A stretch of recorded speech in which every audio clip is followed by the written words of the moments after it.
Ini antara benua yang paling bersejarah di dunia.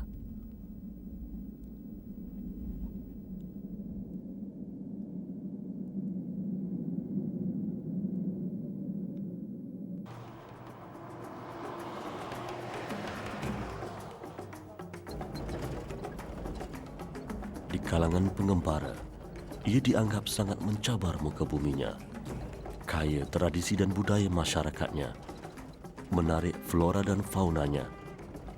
Malah, bumi ini begitu mencabar untuk diterokai.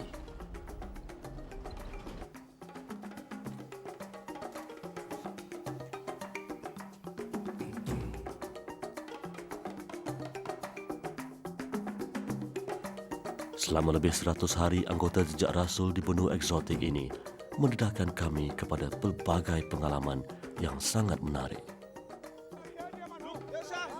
Delicious, brother, delicious. Delicious, yes, sir.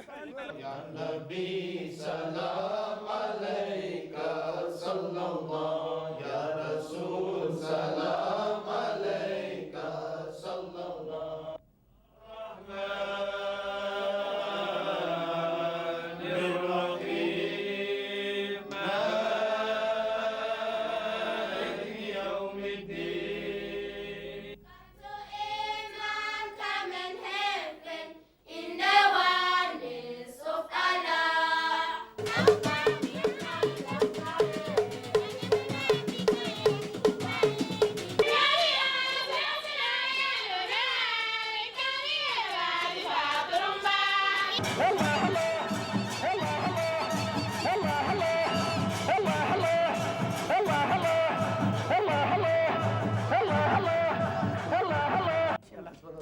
Dalam pengembaraan ini, kami temui kenalan baru.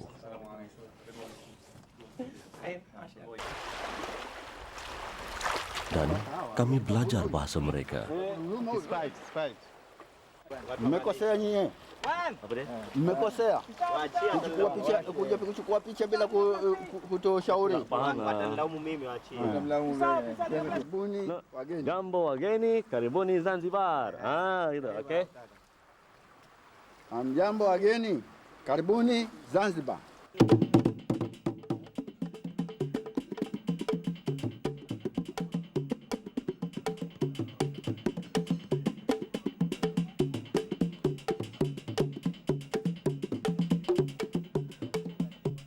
Islam di Afrika Selatan ibarat mutiara yang sentiasa dikilap. Dan Allah mentakdirkan ia disebarkan melalui cara yang pelbagai. Umurnya, dia tak ada air merah. Umur alif merahnya. Umurnya 50 6 tahun. Kawasan perkuburan di Port Elizabeth, Afrika Selatan ini membuktikan orang Melayu pernah sampai di sini sejak beratus tahun dahulu. Pada 10 hari daripada bulan Rabiul Akhir. Mula ya 10 hari daripada bulan Rabiul Akhir. Syiar Islam di benua Afrika tiba seawal 1400 tahun dahulu di awal penyebarannya oleh junjungan besar Muhammad sallallahu alaihi wasallam. Laut Merah yang memisahkan benua Afrika dengan bumi Arab menjadi saksi kepada penghijrahan para sahabat ke Habsyah atas perintah Nabi Muhammad sallallahu alaihi wasallam sendiri. Muslimin ketika itu mendapat tentangan yang sangat hebat daripada orang Quraisy di Makkah. Lantas Rasulullah sallallahu alaihi wasallam memerintahkan sekumpulan sahabat termasuk wanita dan kanak-kanak untuk mencari perlindungan di Habsyah yang terkenal dengan raja yang sangat adil. Sejak itu bermulalah detik penyebaran agama Allah di bumi Afrika.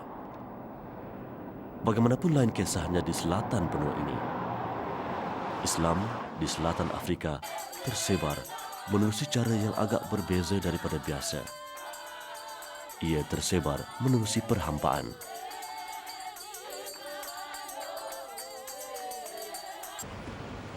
Pada kurun ke-17, kuasa besar ketika itu, Belanda dan British yang menguasai sebahagian dunia sebelah timur melancarkan strategi penyisihan ke atas orang-orang Melayu dan India yang lantang menentang ketuanan kulit putih.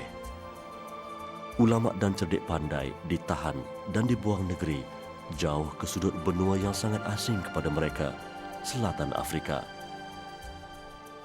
Ada yang terus ditahan di penjara, dan ada juga yang dikerah sebagai buruh dan pekerja ladang. Namun individu yang luar biasa semangat juangnya itu tidak mudah takut atau kecewa.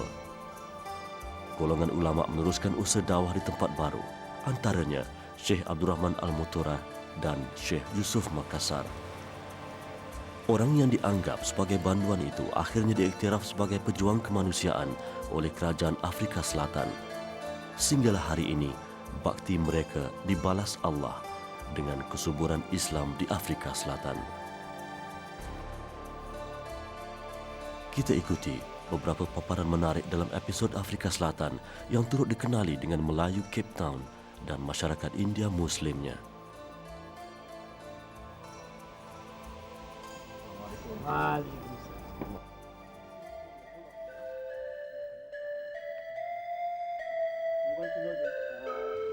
It is 4 years now.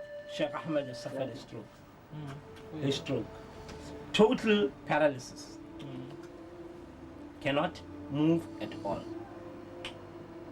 I told they're going to Cape Town, and I told them what you said about the Cape Town Muslims, the most militant Muslims in Africa, the Malays of Cape Town, the strongest. If you want to really see a Muslim community that is strong, that is the Malays of Cape Town. Those your forefathers who were brought down as prisoners, political prisoners, to the Cape of Good Hope by the British, they became the strongest Muslims in this country. It is always his dream. In his lectures in Malaysia, he told them, my brothers, I want you all to come and visit the Malays of Cape Town. He always said that. That's why he's so honored by your visit today.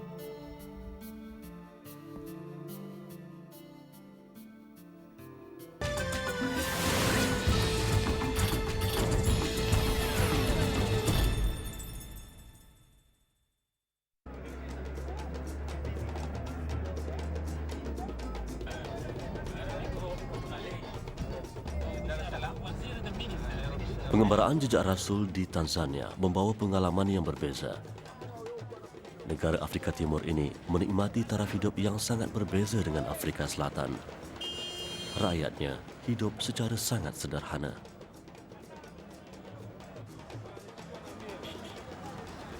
Masyarakat Islamnya menyedari kepentingan pendidikan dan pengajian agama. Usaha itu jelas kelihatan di mana-mana. Cuma masalahnya ialah sumber kewangan untuk menampung perbelanjaan. Pusat-pusat pengajian seperti kelas Al-Quran dianjurkan secara sukarela dan kewujudannya bergantung kepada sumbangan orang ramai. Namun, usaha mereka tidaklah sia-sia.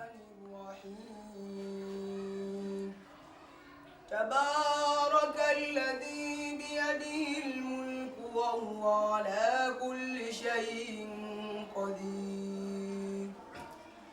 الذي خلق الموت والحياة ليبلوكم أيكم أحسن عملا وهو العزيز الغفور.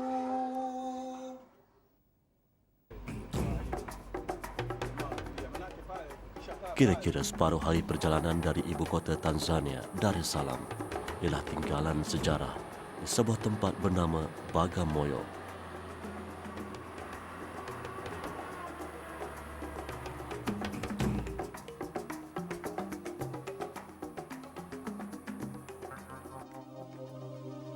Tinggalan ini bukti kehadiran awal Islam di negara Afrika Timur ini.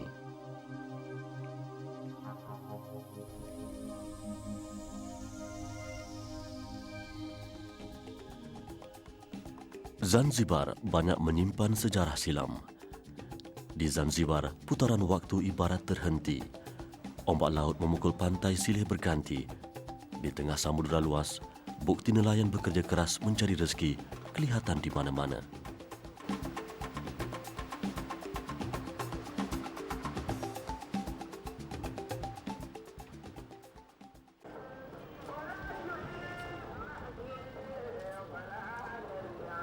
Pengembaraan di Sudan tidak kurang menariknya.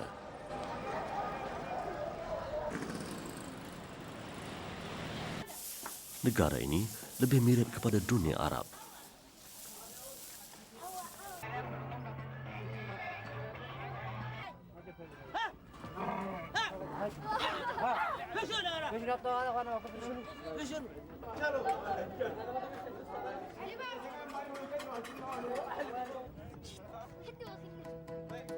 Di sini jugalah tempat bertemunya dua sungai Nil, Sungai Nil Putih dan Sungai Nil Biru. Sungai bersejarah ini sangat penting sumbangannya kepada banyak negara, termasuklah Sudan. Beberapa ratus kilometer dari Bandar Khartoum ialah sebuah lokasi yang sangat bersejarah, terletak di Meroe. Apakah piramid Meroe lebih tua berbanding piramid yang ditemui di Mesir?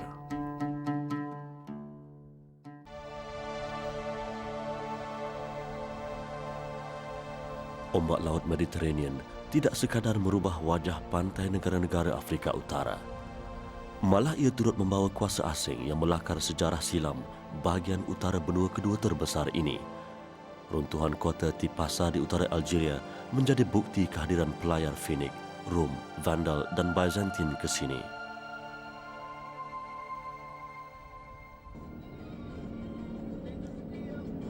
Algiers begitu pesat membangun selari dengan arus pemodenan ala baru. Ia bukan sahaja penting sebagai ibu negeri Algeria, malah menjadi pelabuhan utama Laut Mediterranean di sebelah barat daya Afrika. Kepesatan pembangunan hari ini mungkin terkesan daripada sejarah peranannya sebagai pelabuhan orang Finik sekitar 1200 tahun sebelum Masehi. Malah, Algeria sendiri pernah menjadi pembekal bijirin dan buah-buahan kepada Rom kerana kesuburan tanahnya.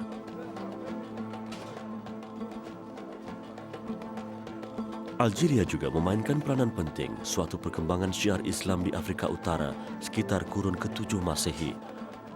Ketika itu ia lebih dikenali sebagai Maghrib Al-Awsat yang bermaksud wilayah Barat Tengah.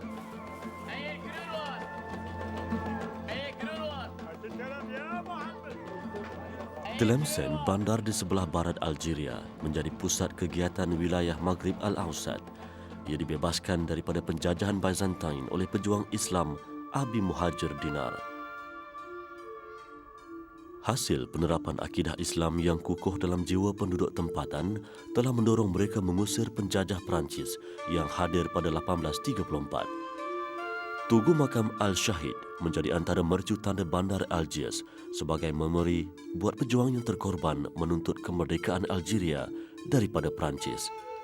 Perjuangan ini mengorbankan lebih 1 juta nyawa penduduk tempatan, manakala 1.8 juta yang lain menjadi pelarian. Berkat kesabaran serta kecintaan terhadap akidah suci yang telah membela mereka daripada penindasan penjajah sebelum Islam dan penjajah moden, penduduk Algeria hari ini dapat menunaikan ibadah wajib dan sunat secara aman. Justru generasi baru sering diimbau ingatan mereka terhadap gerakan awal membawa agama yang menjanjikan keamanan dan kesejahteraan penganutnya. Sungguh pun Islam bersinar ke seluruh Algeria pada kurun ke-7, namun kaitan wilayah ini dengan sejarah Nabi dan Rasul sebelum Muhammad SAW berlaku lebih awal lagi. Penduduk tempatan mendakwa gua pada sebuah puncak bukit mendatar di Tlemcen adalah lokasi perdebatan antara Nabi Musa AS dengan Nabi Khidir AS seperti tersebut dalam surah Al-Kahfi. Sempena dengan peristiwa itu, ia dikenali sebagai Ainul Mujadalah.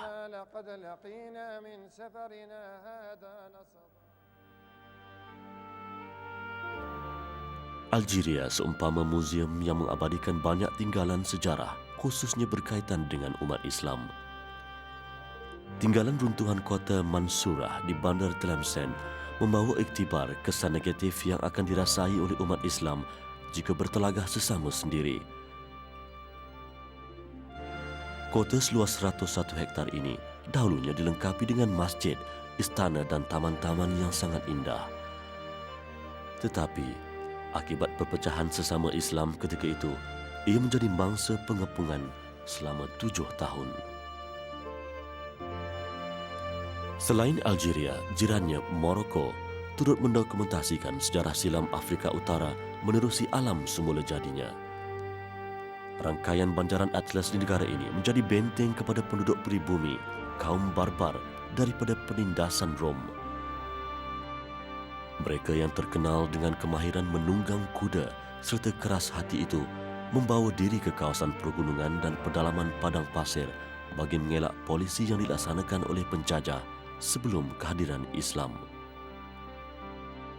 Tindakan mereka itu menyebabkan kaum barbar terpisah daripada pembaharuan yang dilakukan oleh Rom dan Byzantine sekitar pantai Afrika Utara. Mereka terus mempertahankan cara hidup lama dan akan menentang kehadiran setiap pendatang asing termasuk pejuang Islam dari tanah Arab. Kasbah Amridil terletak di tengah Morocco antara contoh kediaman barbar di padang pasir.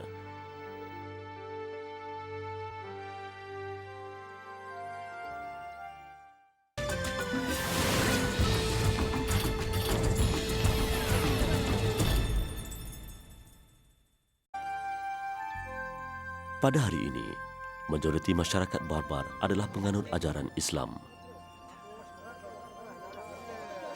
Ia adalah hasil usaha dakwah para sahabat Rasulullah SAW serta pejuang Islam lain dalam tempoh 70 tahun. Cara berfikir dan sikap mengasingkan diri yang diamal sebelum ini turut berubah setelah mereka memeluk Islam. Komuniti barbar Afrika Utara kini tidak mahu ketinggalan mengejar arus pemodenan seiring dengan masyarakat lain. Antara tokoh paling berpengaruh merubah akidah kaum barbar ialah sahabat bernama Uqbah bin Nafiq. Sehingga hari ini, beliau disebut sebagai pembuka Afrika Utara. Namun, kegigihannya merempuh segala tribulasi dalam mengembangkan syiar Islam mendapat tentangan hebat. Ketika dalam perjalanan pulang ke Kairawan, Uqbah diserang hendak oleh sekumpulan barbar yang berpakat dengan tentera Rom. Kesuraman Kamar menempatkan makam Uqbah di Biskra, Algeria, menyorot tragedi tahun 683 yang meragut nyawanya. Oleh kerana terhalang oleh lautan Atlantik untuk sampai ke daratan seberang laut itu, Uqbah mengutus sebahagian besar tenteranya untuk pulang ke Kairawan.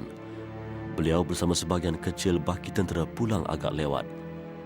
Kelewatan ini dijadikan kesempatan oleh Kusailah, pemimpin barbar yang berkompromi dengan tentera Rom untuk menewaskannya di pergunungan Atlas.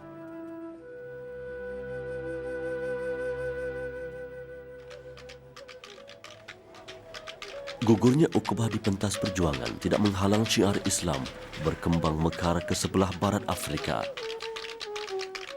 Senegal menerima sinar hidayah tidak melalui senjata atau pertumpahan darah. Kafilah pedagang Muslim dari utara Afrika dan tanah Arab datang ke sini dan berurusan dengan penduduk tempatan.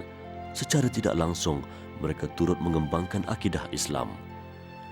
Hari ini 96% daripada 9,4 juta penduduk Senegal beragama Islam. Sejarah kemasukan Islam ke negara ini kurang mendapat tumpuan berbanding dengan sejarah pulau di barat perairan Dakar, ibu negeri Senegal. Ethiopia atau Habsyah pernah melahirkan tokoh penting dalam sejarah awal perkembangan Islam, antaranya Bilal Al-Rabah dan Wahsy bin Harb. Kedua-duanya bekas hamba dari Habsyah yang diberi hak sebagai insan oleh Islam. Bumi ini merakamkan detik penghijrahan pertama umat Islam tanah Arab menyeberangi Laut Merah untuk mencari perlindungan. Peristiwa itu berlaku 5 tahun selepas Rasulullah SAW dilantik menjadi Rasul. Penghijrahan sebanyak 2 kali ke negara ini disambut baik oleh Ahmad Najash, Raja Ethiopia ketika itu yang kemudiannya memeluk Islam. Makam beliau bersama 14 orang sahabat lain di perkampungan Negash, utara Ethiopia menjadi bukti perpindahan bersejarah itu. Secara tidak langsung, Ethiopia adalah negara pertama di benua Afrika yang menerima syariat Nabi terakhir.